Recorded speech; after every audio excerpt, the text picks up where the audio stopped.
अस्सलाम वालेकुम, मेरा नाम है मुबशर लुकमान और आप देख रहे हैं मुबशर लुकमान यूट्यूब चैनल। लगता है कि 12 करोड़ आवाम जो पंजाब की उनकी सुनी गई है बिलाखिर। और मानसून के ख़त्म होने के साथ साथ, कोरोना के ख़त्म होने के साथ साथ शायद उस्मान बुज़दार साहब भी खुदा हाफिज़ कह दें। जी, अब मुखबरी ये आ रही है कि उस्मान बुज़दार साहब को 12 तारीख से पहले रिज़ाइन करना पड़ेगा। अच्छा, ये कैरेक्टर बुज़दार साहब नहीं दिखा रहे, ये उनसे दिखवाया जा रहा है। लेकिन अब दूसरे नाम भी डिस्कस होना शुरू हो गए, बल्कि एक नाम आना शुरू हो गया कि अगर उस्मान बुज़दार चीफ मिनिस्टर नहीं होते पंजाब के तो उनकी जगह पे मुतवक्के कैंडिडेट कौन है। आज मेरी स्पेशल दरख्वास्त पे जो है शहज़ादा साहब स्पेशली इस्लामाबाद से हमारे पास लाहौर आए, हमें अपने इन्होंने मौका दिया कि हम इनको चाय पूछ सकें और खातिर कर सकें, हमारे सीनियर हैं। लेकिन यह है कि इनसे और भी बड़ी खबरें लेनी है और ये पता चल रहा है कि चौधरी मोनस लाई शायद हिरासत में आने वाले हैं, चौधरी परवेज़ लाई हिरासत में आने वाले हैं। जी, स्पीकर पंजाब असम्बली की बात कर रहा हूँ और उनके लख्ते जिगर चौधरी मोनस लाई के इर्द गिर्द घेरा तंग हो रहा है, जो मर्जी वो कहें। ये क्या खबर है शहज़ादा साहब? अस्सलाम वालेकुम। जी वालेकुम अस्सलाम। सुना बुज़दार साहब जा रही हैं?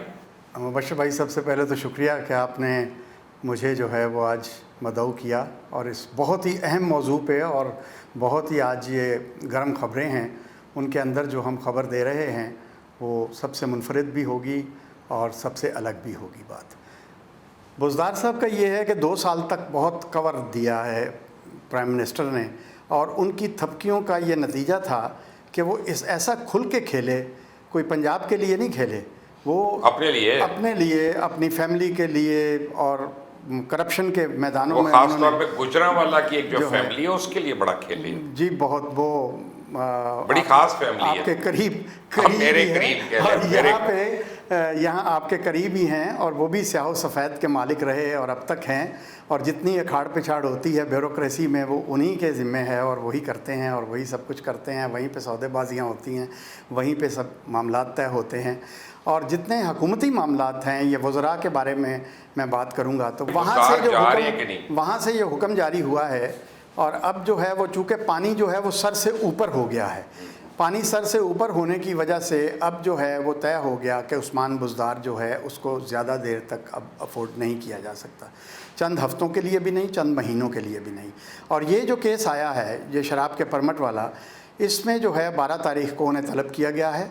और अब यहाँ पे असूल भी यही बनता है कि जिस तरह अलीम खान से इस्तीफ़ा लिया गया था, जिस तरह सब्तैन खान से इस्तीफ़ा लिया गया था, और सब्तैन खान और अलीम खान तो ऑनरेबल लोग हैं ना जी, और अच्छे लोग हैं, उन्होंने दे दिया इस्तीफ़ा। इन दोनों देखते हैं कि ये कितने ऑनरेबल हैं ये, लेकिन ख़ुद तो नहीं देंगे, इनसे भी इस्तीफ़ा लिया जाएगा और यही कहेंगे कि मैं जनाब बड़ा हीरो हूँ और मैं इस्तीफ़ा दे के इसलिए आया हूँ कि मैं तमाम इंसाफ के लेकिन शराब का परमिट इन्होंने दिया क्यों एक ज़ेर तामीर होटल को?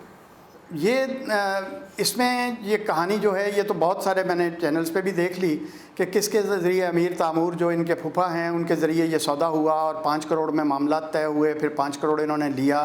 हालांकि आपको सर याद होगा कि सरदार आरिफ नकई ने अपने ज़माने में जब वो केयर टेकर चीफ मिनिस्टर थे पंजाब के, तो उन्होंने एक फ़िरोज़ नामी शख्स को जो है वो हफीज़ सेंटर के साथ जो प्लाज़ा है उसके नीचे उन्होंने एक दुकान में शराब खाना कायम किया था, और वो परमिट वाहिद मिला था। लेकिन ये मुझे याद है कि ठीक 10 दिन के बाद वो परमिट उनको मनसूख करना पड़ा था, क्योंकि आइन और कानून में जो शिकें दर्ज हैं एक 4 स्टार या 5 स्टार होटल के लिए, वो उस पर पूरा वो दुकान नहीं उतरती थी। तो इसी तरह से ये परमिट जो जारी किया गया है ये भी आइन और कानून की धज्जियाँ बिखेरते हुए क्या, बल्कि उनको पुर्जा करते हुए उन्होंने जो है ये 5 करोड़ के एवज़ ये परमिट जारी किया।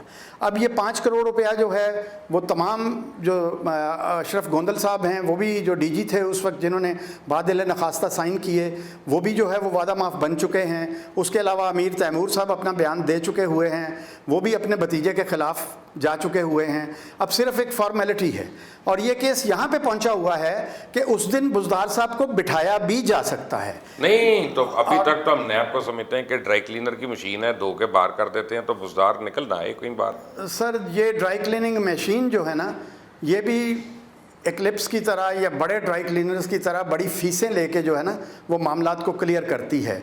लेकिन बाज़ जगह पे ऐसा आ जाता है कि जहाँ पे किसी को गर्दन जो है वो बिल्कुल जो है वो जैसे दो कानून के मामला शिकंजे तो में मुझे लानी नजर आ रहे है, हैं। तो वो वहाँ पे लाते हैं। अब उस्मान बुज़दार के ऊपर हमारे एक साथी बरखुरदार जो हैं, हमारे इमरान खान हम नाम हैं प्राइम मिनिस्टर के, उन्होंने जो मुहिम चलाई पिछले दिनों में, मैं समझता हूं कि वो भी शायद किसी डिक्टेशन पे होंगे, उनको भी ये टास्क दिया गया हो। वो वो अच्छा आदमी जनरल है, वो खुद से जर्नलिस्ट करता है और बहुत लेकिन अच्छी इसने तहकीकात इमरान के करता साथ पता है। है क्या किया? मैं आपको बताता हूँ इमरान खान के साथ क्या किया। नोटिस किया है इसको? नहीं, उसको छोड़ हाँ। दें। इसने इमरान खान को मजबूर कर दिया कि दोबारा रिपोर्टर बन जाए, जॉगर पहन के निकल जाए और इसकी खोज लगाए, और वो लगा रहा है। वो लगा रहा है, वो और बहुत ज्यादा वो कुछ उसके पास एविडेंस है इस पर। बहुत ज़्यादा एविडेंस है। और ये शराब का परमट जो है ये इसके गले की हड्डी बनेगा, और वो जैसे जो है वो पनामा से ओकामा में सज़ा हो जाती है, तो बड़े बड़े केसेस तो भी पड़े हुए हैं। अभी मैं आपको बताता हूँ कि यहाँ पे इरिगेशन डिपार्टमेंट में जब ये जलालपुर पीरवाला कि नहर के ठेके जब हुए हैं, उसमें 12 कंपनियां तकरीबन जो हैं वो उन्होंने क्वालिफाई किया, और उनमें से एक कंपनी जो है वो सिर्फ ठेका हासिल कर सकी, क्योंकि चाइनीज़ कंपनियां जो आई वो तो कमीशन देती नहीं है इस तरह से, जिस तरह से ये मांगते हैं कि एडवांस यहाँ पे इतने पैसे रख दो, बाकी इतने रख दो। तो यहाँ पे सेक्रेटरी इरीगेशन उस वक्त के, आज से कोई ये मैं 8 महीने की पहले की बात कर रहा हूँ, जब ये कॉन्ट्रैक्ट निकला है, तो उन्होंने 15 करोड़ रुपया Ghulam Rasool and company, GRC उसको कहते हैं, उससे उन्होंने जो है वो रिश्वत ली। और रिश्वत लेने के बाद वो GRC में सर आप अपने कोई जो है वो टीम को भिजवा के पता करवाएं, तो वो रोते हुए, क्योंकि वो ठेका अभी तक उनको जो है वो वर्क ऑर्डर उसका इशू नहीं हुआ, और उन्होंने आगे सबलेट भी कर दिया, लोगों से भी पैसे उठा चुके हुए हैं, और उनके गले पे वो ठेका पड़ा हुआ है। तो अब वो बिल बिलाते हुए बताते हैं कि हमने 15 करोड़ रुपया दिया। सर हम जो है अपने उसी तरफ आ जाते हैं कि उस्मान बुज़दार साहब से इस्तीफ़ा लिया जाएगा, और 12 तारीख को वो इस्तीफ़ा देने के बाद पेश होंगे। अगर फिर भी ढिलाई रही तो हो सकता है 12 तारीख को उनको वहाँ पे बिठा भी लिया जाए, क्योंकि 12 तारीख के और 11 तारीख और ये तारीखें 14 अगस्त के बाद बड़ी अहम हैं, क्योंकि मोनस अलाई साहब भी जो हैं वो ज़ेर अताब हैं। मोनस अलाई के साथ क्या होगा? मोनस अलाई के साथ सर ये है कि जो ये बैलेंस करने के लिए ना, मुराद अली शाह को भी उधर से बुलाया हुआ है, बिलावल भुट्टो को भी बुलाया हुआ है, तो इसको बैलेंस करने के लिए कुछ लोगों की कुर्बानियां जो है बलि देंगे इमरान खान। तो मोनस कुर्बानी का बकरा है? मोनस भी कुर्बानी का बकरा है, और मोनस को चूँकि वो ख्वाहिशमंद हैं पंजाब की हुकूमत के लिए भी, और मरकज़ में भी वज़ीर आज़म के ख्वाहिशमंद हैं, वो वहाँ पे भी पर तोल रहे हैं। जिस तरह से मुशर्रफ के दौर में जो है वो उन्होंने काफ लीग में आए, और उसके बाद जो है वो जब दूसरी दफ़ा वज़ीर आला भी बने, तो वो हमेशा मरकज़ के भी ख्वाहिशमंद रहते हैं, और पंजाब तो वो चाहते ही हैं कि पंजाब तो वैसे ही हमारा है, पंजाब की पग तो हमारा ही हक है और हमारे सर पे ही होनी चाहिए। तो उनको जो है वो नकेल डाल दी गई है। 87 कनाल अराजी एक जो है वो बाहर का फॉरेन। नहीं, एक मिनट पहले मुझे मोनस का ये बताएं कि मोनस अलाई से मेरी बात हुई, वो कहते हैं जी मैं तो शेयर होल्डर हूँ, मैं तो पेड डायरेक्टर ही नहीं हूँ इस कंपनी का। मुबशर लुकमान साहब, बहुत से अदारे आपने चलाए हैं, बहुत सी कंपनियां चलाई हैं, बहुत से अदारों को आपने पैरों पे खड़ा किया है। मुझे ये बताएं कि मैं खुद एक कंपनी का अगर डायरेक्टर हूँ और मैं वर्किंग डायरेक्टर नहीं हूँ, तो मैं सैलरी नहीं लेता, क्योंकि जो डायरेक्टर वर्किंग होते हैं मैं प्रॉफिट लेता हूँ। साल के बाद जो बैलेंस शीट आती है उसमें मेरे शेयर के हिसाब से मेरा प्रॉफिट होता है। मैं मुनाफा तो लेता रहा हूँ, मुझे पता है कि मैं जो है वो 51 रुपये 50 पैसे की चीज़ जो है वो मैं जो है वो 85 रुपये में या 90 रुपये में बेच रहा हूँ, और उसके हिसाब से मुझे प्रॉफिट आ रहा है, और आप वो लेके जो है वो हलवा खाते जा रहे हैं। तो आप किस तरह से उसमें से निकल सकते हैं कि जी मैं चूँकि वर्किंग डायरेक्टर नहीं था, मैं मिल को चला नहीं रहा था, मेरा तो सिर्फ शेयर था। तो शेयर होल्डर जो हैं वो भी उतने ही कसूरवार होते हैं, अगर कंपनी जो है वो किसी भी किस्म का कोई इस तरह का फेल करती है तो उसकी जिम्मेदारी उन पे आती है। तो मोनस अलाई अरेस्ट होंगे? मोनस अलाई भी जो है शुजात फैमिली के 1 या 2 बंदों ने जाना है सर। तो दूसरा कौन होगा? दूसरा जो है परवेज़ अलाई साहब पे एक बहुत बड़ा केस आ गया है। वो तो स्पीकर है। जिस तरह से स्पीकर है, तो वज़ीर आज़म था नवाज शरीफ भी, जब उसने 85 कनाल अराजी जो है वो शकील उर रहमान को दी थी, तो यहाँ पे 54 कनाल, तो यहाँ पे उससे दुगनी है तकरीबन। ये 87 कनाल अराजी है, जिसका उस वक्त रेट जो है वो तकरीबन 6 लाख से 8 लाख रुपया पर मरला था। उन्होंने ये नहीं किया कि उसको जो है वो 6 लाख से 5 लाख पे कर देते या 4 लाख पे कर देते, एक स्कूल को अलॉट की है, और वो स्कूल को जो अराजी अलॉट की गई है वो 60,000 रुपया पर कनाल के हिसाब से अलॉट की गई। अब उसको आप 20 से मल्टीप्लाई कर लें। स्कूल तो कोई बुरी बात नहीं है ना, अच्छी सर चीज़। स्कूल बुरी बात नहीं है, लेकिन एक प्राइवेट स्कूल को, एक प्राइवेट ऑर्गेनाइजेशन को अगर तो वो बनाया होता, कोई गवर्नमेंट का स्कूल बनाया होता, गवर्नमेंट का अदारा बनाया होता, तो वो मुफ्त भी देते तो वो देनी बनती है। लेकिन एक ऐसा स्कूल जो बच्चों से 10 लाख या 12 लाख रुपया सालाना फीस वसूल करता है, उस स्कूल को ये अराजी देना और फिर 60,000 रुपया पर कनाल पे अलॉटमेंट कर देना। ये किस जगह है ज़मीन? ये लाहौर में है, कहीं नहर के करीब है, जॉर्ज टाउन या उस साइड पे। अच्छा, बड़ा स्कूल है इसका। बड़ा स्कूल है एक, और वो 87 कनाल पे स्कूल है सर। और ये इन्होंने किया, ये केस इन पे बन चुका है, इसका रेफरेंस जो है वो जा चुका है, नैब लाहौर इसको डील करने लगी है, और चंद ही दिनों में आप इसकी बातगश्त सुन लेंगे तो क्या परवेज साहब को भी रिजाइन करना पड़ेगा? और फिर परवेज साहब को भी, स्पीकर को भी रिजाइन करना पड़ेगा। अगर वजीर आला रिजाइन कर सकता है, ये रवायत वो अभी करेगा ना, अभी तो किया नहीं है सर। इंशाल्लाह 12 तारीख बहुत दूर नहीं है सर। मुबशर भाई 5 दिन बाकी हैं, 5 दिन में हम भी जो है वो देख रहे हैं, और हमारा जो तज्जिया कह रहा है और हमारी जो खबरें कह रही हैं, आपकी चुड़ैल भी जो है वो मेरे उकाब से कभी कभी मिलती है, रास्ते में बगलगीर होती है। मेरी चुड़ैल पता नहीं किस किस को मिलाती है, मैं बड़ा तंग हूं उसके अपना। पिंडी के जो है ना जी बाला खाने, उनके ऊपर भी उड़ रही होती है, और बनी मैं बड़ा तंग हूं, वो मेकअप करके हर एक के पास पहुंच जाती है, पहुंच जाती है। और मेकअप के जो बिल हैं वो भी, अभी एक मेकअप के बिल भी बाहर आ रहे हैं उस्मान बुज़दार साहब के। रियली? हाँ जी, मेकअप के और उस्मान बुज़दार को मेकअप छोड़े, उसको तो प्लास्टिक सर्जरी कुछ नहीं कर सकता सर। वो वैसे ही लगेगा जैसा है। मेकअप नहीं, जो घर में मेकअप और जो बुटीक से कपड़े आते हैं, वो भी वेंडर्स को कहा गया है, जो वहाँ पे फूड सप्लाई और ये वो जो सारा ख्याल करते हैं सीएम हाउस का, कि ये किसी तरह से इन बिलों में डाल दो, एडजस्ट कर दो। उन्होंने इनकार कर दिया, और वो भी खबर आप तक पहुँचने वाली है, और पहुँच चुकी हुई है, आप पहुँच गई है बल्कि। और अब यहाँ पे आता है कि ये इस्तीफा जो है और बुज़दार का जाना ठहर गया है। अब तरीक़ाकार क्या होता है, उसको बिठाया जाता है या लेकिन एक सेकंड, चौधरी बरादरान तो बड़े दुखी रहेंगे, वो तो बुज़दार उनका बंदा है, वो तो नए बंदे को वोट पे नहीं कामयाब होने देंगे। सर डील होती है ना, अब डील होगी कि हमें नैब से बचाएं, हम सरेंडर करते हैं, हमारी स्पीकरशिप कायम रहने दें।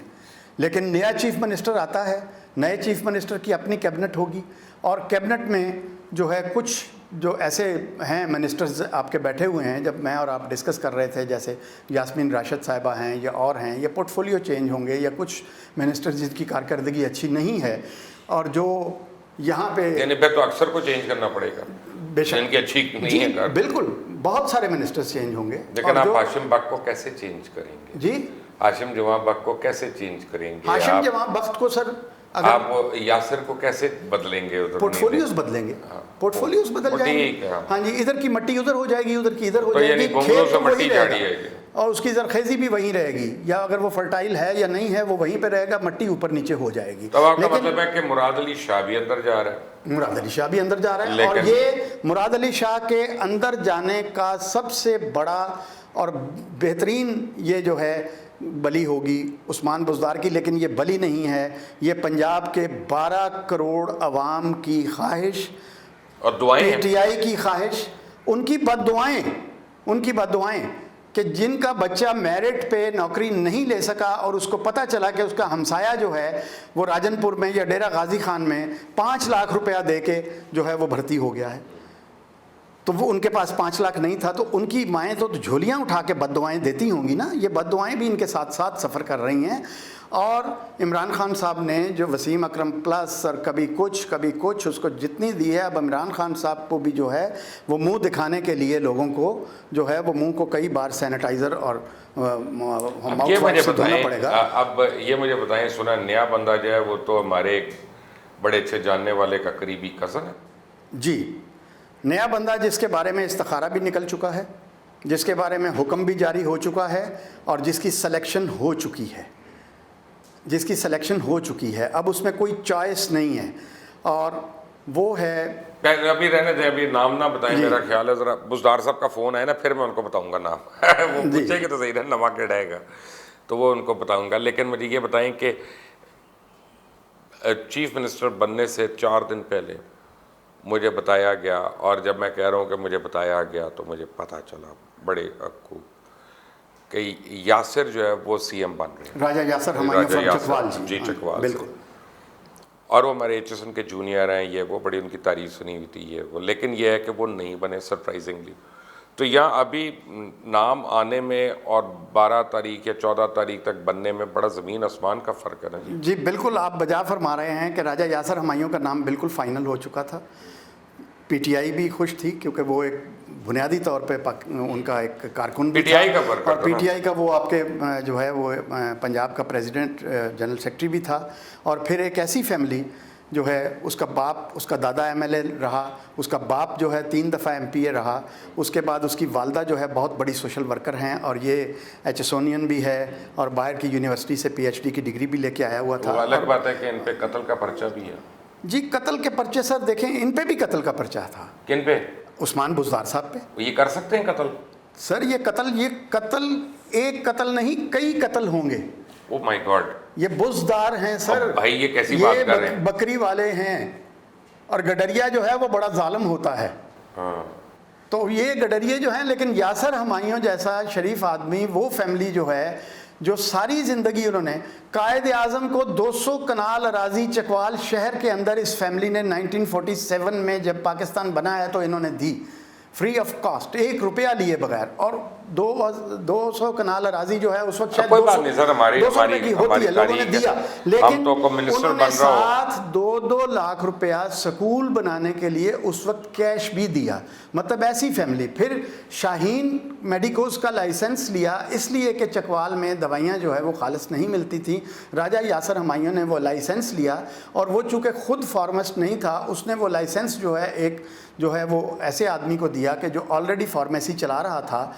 वहाँ पे एक सेल्समैन ने एक ड्रग बेची जो है वो बिल्कुल, जिसका लाइसेंस नहीं था शाहीन के पास, और उस ड्रग का जो है वो शहबाज शरीफ साहब को जब पता चला कि एक ड्रग वहाँ से बिकी है और पुलिस वालों ने पकड़ा है, तो उन्होंने वो पर्चा यासिर हमायूं पे करवाया, क्योंकि ये बड़ा एक्टिव था पीटीआई का। और यासिर हमायूं को उन्होंने हवालात में डाला। आगे ईद की छुट्टियां थीं, फिर हफ्ता इतवार बीच में आ गया, और यासिर हमायूं 12 दिन हवालात में रहा। और जब यासिर हमायूं का नाम जो है वो मीडिया में आ गया, आपने भी सुना, मैंने भी सुना, यासिर ने मुझे बुलाया और प्रोटोकॉल लगा हुआ।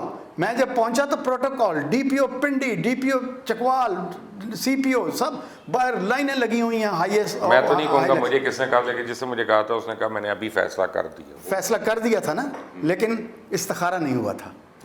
अब इस्तिखारा हुआ है पहले, अब उन्होंने वो गलती नहीं दोहराई। लेकिन एक बात आप मेरे से डिटेल्स ना पूछिएगा, मैं एक बात क्लैरिफाई कर दूं कुछ लोगों को। आजकल इस्तिखारा एक साहब कर रही हैं, और वो साहब इस वक्त जो है वो यानी ऐवान इक़्तिदार के बहुत करीब है, और शेख रशीद ने भी जिनका जिक्र किया था, ये वो वाले साहब हैं जी, साहब हैं जी। मैं ये आपको बात बता रहा हूँ। बट एनीवे, बहुत बहुत शुक्रिया शहजादा साहब। सर ये थोड़ा सा मैं बता दूं कि इस्तिखारा करने में और तावीज़ धागा करने में फ़र्क है। शेख रशीद ने ये कहा था कि शहबाज शरीफ को ये मशवरा दिया था कि अब तावीज़ धागा जाके ले लो। वो तावीज़ धागा जो है वो उस मर्दे हुर का है, मर्दे हुर का है जो चोर से कुतुब बन गया हुआ है। अल्लाह रहम करे, मैं नहीं ऐसे कहता, कुतुब होता है, कुतुब बना दिया गया है ना सर। चले कोई नहीं, और कुतुब को चोर भी बना देते हैं। हाँ ठीक है, अल्लाह रहम करे। बट आपका बहुत बहुत शुक्रिया, आप आए, आपने हमें इतना टाइम दिया।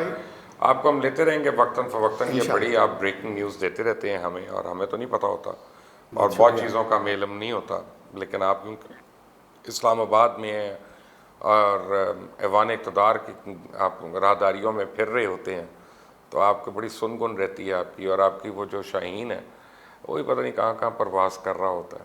बस सर ये कुछ तजर्बे और मुशाहदे के साथ ही बंदा अखज़ करता है।